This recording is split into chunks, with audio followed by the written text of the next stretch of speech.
오늘의 말씀 로마서 3장 1절로부터 8절 말씀을 보시겠습니다. 한 목소리로 합독하시겠습니다. 그런즉 유대인의 마음이 무엇이뇨 할례의 유익이 무엇이냐 범사에 많으니 우선은 그들이 하나님의 말씀을 맡았음이니라. 어떤 자들이 믿지 아니하였으면 어찌하여 그 믿지 아니함이 하나님의 미쁘심을 패하겠느냐. 그럴 수 없느니라. 사람은 다 거짓되되 오직 하나님은 참되시다 할지어다. 기록된 바 주께서 주의 말씀에 의롭다함을 얻으시고 판단받으실 때에 이기려 하심이라 함과 같으니라. 그러나 우리 불의가 하나님의 의를 드러나게 하면 무슨 말하리요. 내가 사람의 말하는 대로 말하노니 진노를 내리시는 하나님이 불의하시냐. 결코 그렇지 아니하니라. 만일 그러하면 하나님께서 어찌 세상을 심판하시리요. 그러나 나의 거짓말로 하나님의 참되심이 더 풍성하여 그의 영광이 되었다면 어찌 내가 죄인처럼 심판을 받으리요. 또는 그러면 선을 이루기 위하여 악을 행하자 하지 않겠느냐. 어떤 이들이 이렇게 비방하여 우리가 이런 말을 한다고 하니 그들은 정죄 받는 것이 마땅하니라. 아멘.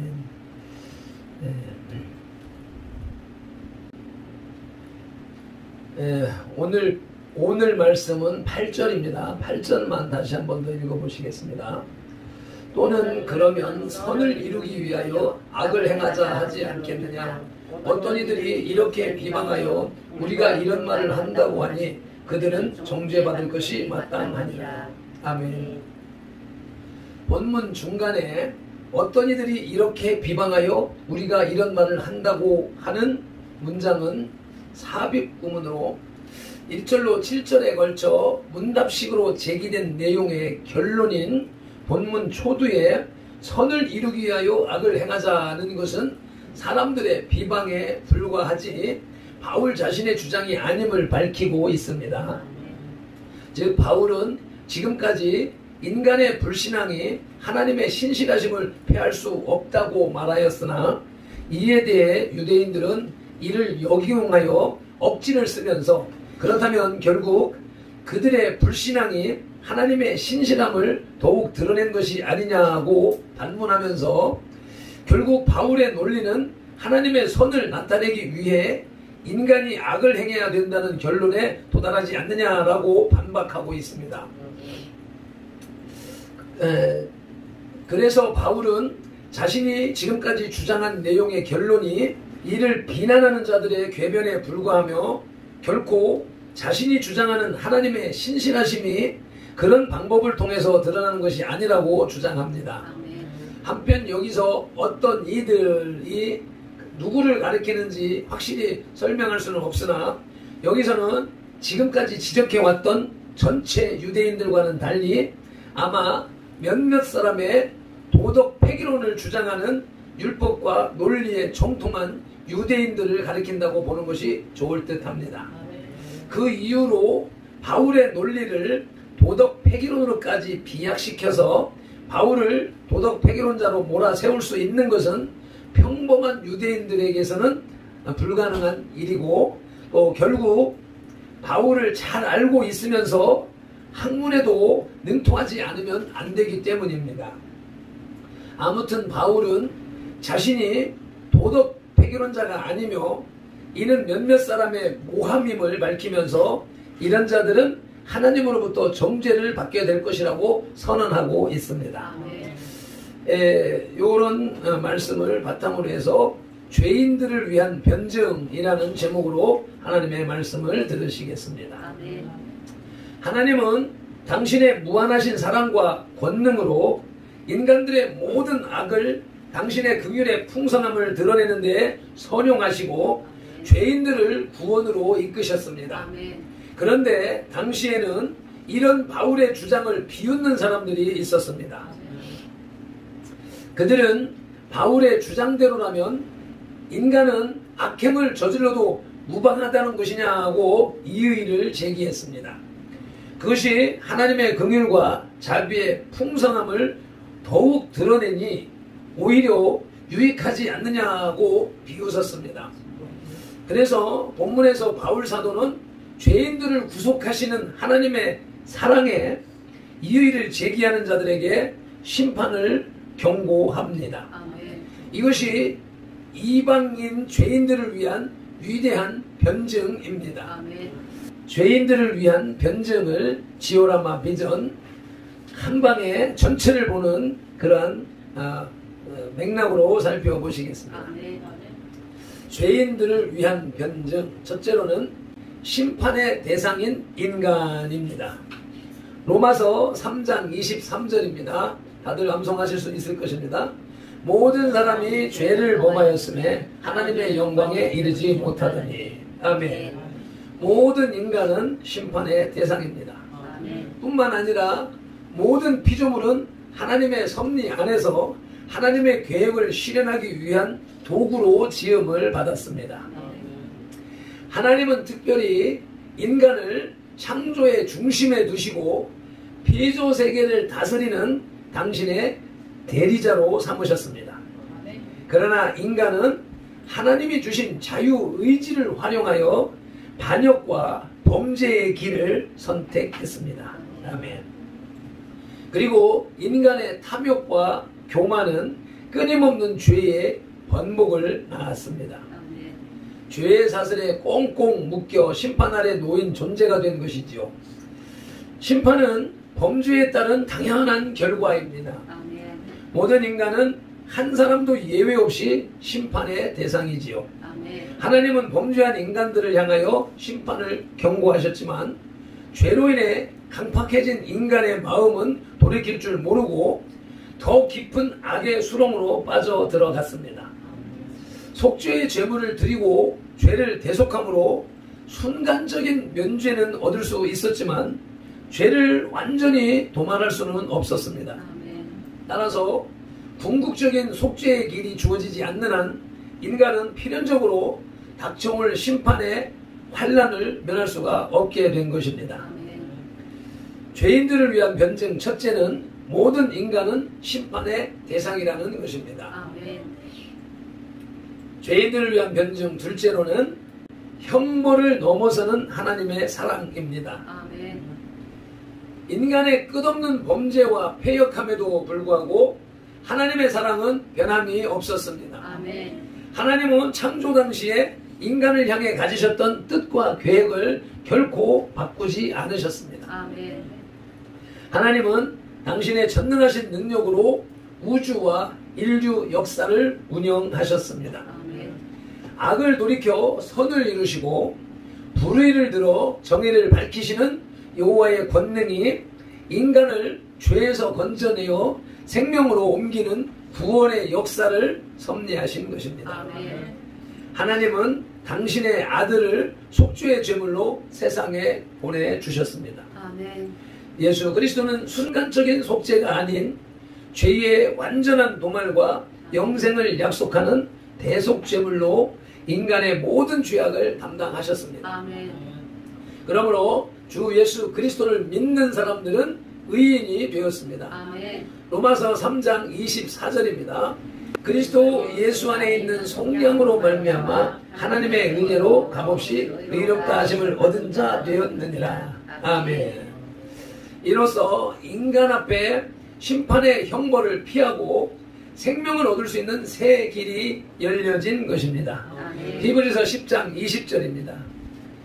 그 길은 우리를 위하여 휘장 가운데 열어놓으신 새로운 살 길이요 휘장은 곧 그의 육체니라. 예수님의 육체를 십자가에서 찢으심으로 인하여서 성소의 휘장, 대제사장만 들어갈 수 있는 그 지성소로 들어가는 휘장을 쭉 찢으셔서 모든 인간이, 모든 사람이 자기의 죄를 가지고 하늘 지성소에 들어갈 수 있는 새로운 살 길을 열어놓으신 것입니다. 하나님은 아들을 통해 죄사함과 구원의 복음을 선포하시고 무한한 사랑을 증거하셨습니다. 하나님의 역사의 끝은 형벌이 아니라 구원입니다. 어제도 말씀 나눈 것처럼 형벌은 그 죄인에게는 당하는 무서운 심판이지만 하나님의 백성 하나님의 자녀 편에서는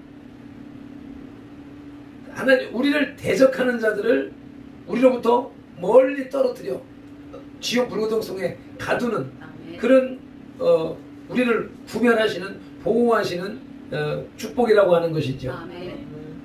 그래서 오늘 말씀은 하나님의 역사의 끝, 심판은 형벌이 아니라 구원이라는 것입니다.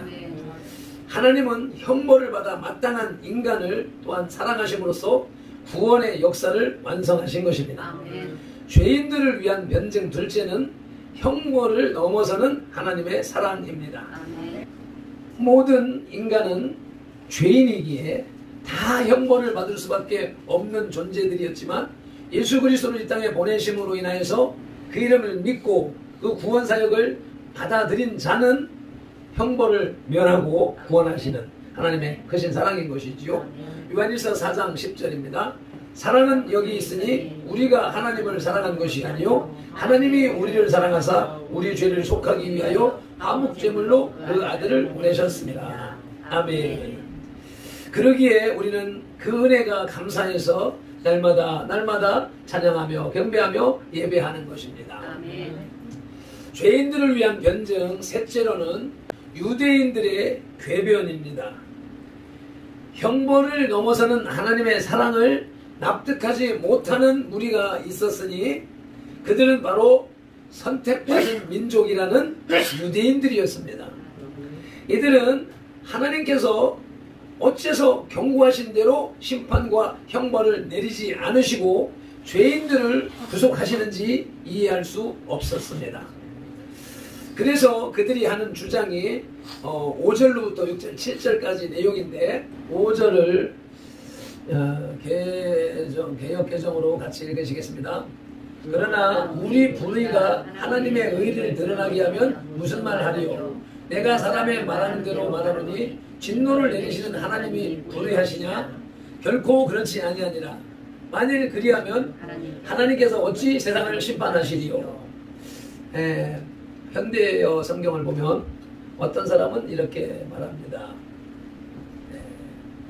하지만 우리가 하나님에 대한 믿음을 저버린 것은 잘된 일입니다.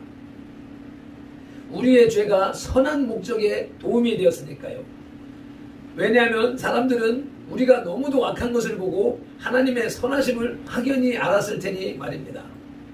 그러니 우리의 죄가 하나님께 도움을 주는 마당에 우리를 벌하신다면 그게 정당한 일이겠습니까? 자, 앞서서 하나님과 인간을 나란히 놓고 비교한다고 그랬는데 인간의 죄가 완악함으로 극악무도함으로 인하여서 하나님의 선하심이 더욱더 빛났으니까 우리 죄가 하나님의 영광을 나타내는데 쓰임을 받았으니까 이 죄를 벌 준다니요 말이 안 되는 거 아닙니까? 라고 하는 궤변을 늘어놓고 있다는 것입니다. 그래서 그것을 또 6절 결코 그렇지 아니하니라 어처구니 없는 말입니다. 하나님께서 어찌 만일 그러하면 하나님께서 어찌 세상을 심판하시리요? 어처구니 없는 말입니다. 하나님께서 눈 감아줄 리 있겠습니까? 그렇게 된다면 하나님께서 어떻게 인간을 심판하시겠습니까? 7절 같이 읽겠습니다. 그러나 나의 거짓말로 하나님의 참되심이 더 풍성하여 그의 영광이 되었다면 어찌 내가 죄인처럼 심판을 받으리요. 7절 현대어 성경은 가령 우리가 거짓말을 해야만 반대로 하나님의 진실성이 더 크게 드러나 하나님께서 영광을 받으실 수 있다고 칩시다. 그렇다면 하나님께서 무슨 죄목으로 우리를 심판하여 정죄하실 수 있단 말입니까? 제가 읽어드린 현대어 성경이 뜻을 풀어서 번역을 했다. 의역한 가장 의역의 의도가 강하게 번역된 성경이 현대어 성경이란 말이죠. 그러니까는 상황, 본래 성경의 당시 상황과 여건과 이러한 것을 현대적인 상황, 여건, 사상 이렇게 해서 완전히 번역을 해놓은 것이라서 실질적인 성경하고는 뜻이 많이 다른 다른 부분이 나타날 수가 있습니다. 그래서 요거는 이렇게 참조만 할 수 있는 그런 것이다. 이것을 어떤 학자들은 이것을 성경으로 보기는 좀 지나치다라고 하는 그런 주장들이 있기는 합니다. 그런데 개역 성경이 옛말에다가 한자어에다가 이렇게 번역되어져 있기 때문에 현대를 살아가는 사람들이 이해하기에는 현대어 성경을 참고하는 것이 그 성경의 내용 뜻까지도 풀어서 설명해주고 있기 때문에 도움이 된다 이겁니다. 내가 이제 8가지 성경을 지금 놓고서 이것저것 보던 중에서 현대어 성경이 그렇게 설명을 잘 해주고 있어서 대비해서 읽어보는 것입니다. 이러한 유대인들의 의식 속에는 선민의 교만함이 내재되어 있었습니다. 유대인들은 율법이 의의 척도, 잣대이며 율법을 준행하는 것이야말로 구원의 조건이라고 믿고 있었습니다. 그러므로 율법을 준행하는 자신들의 구원은 마땅하지만 이방인들까지 구원받는다는 것은 부당하다고 항의하는 것입니다. 이렇듯 하나님께서 죄인들에게 더 큰 사랑을 베푸시고 영광을 받으신다면 오히려 죄악을 더함으로 하나님의 영광을 드러내려 하지 않겠느냐라고 주장하는 것입니다. 이러한 유대인의 궤변에 대해서 바울사도는 하나님의 공의를 증거하며 다시금 죄인들을 위한 변증을 펼칩니다. 죄인들을 위한 변증, 네 번째 결론적으로 죄인들을 위한 바울의 변증입니다. 특별히 본문에서 바울은 하나님께 나오는 이방인들을 가로막고 비방하는 자들이 반드시 정죄를 받게 되리라고 경고하고 있습니다. 8절 본문 8절 말씀을 또 비교해서 보시겠습니다. 또 그러면 선을 이루기 위하여 악을 행하자 하지 않겠느냐. 어떤 이들이 이렇게 비방하여 우리가 이런 말을 한다고 하니 그들은 정죄받는 것이 마땅하니라. 아멘. 만일 여러분이 이런 논리를 편다면 결국에 가서는 우리가 악하면 악할수록 하나님께는 더 좋은 일이 된다는 말이 되고 맙니다. 이런 말을 하는 사람은 파멸을 당해 마땅합니다. 그런데도 개중에는 내가 이런 설교를 하고 있다고 떠드는 사람들이 있습니다. 바울의 설교, 바울의 말을 그들이 오해해서 만들어낸 그릇된 주장이라고 바울이 해명을 하고 있는 것이지요.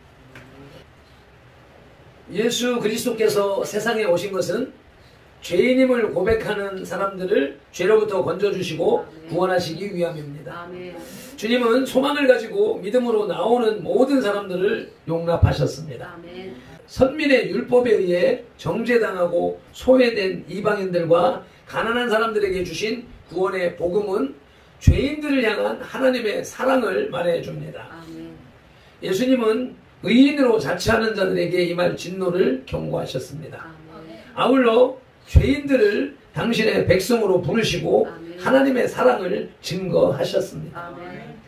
바울의 변증은 하나님의 공의를 밝히고 사랑을 확증하는 복음의 선포가 핵심입니다.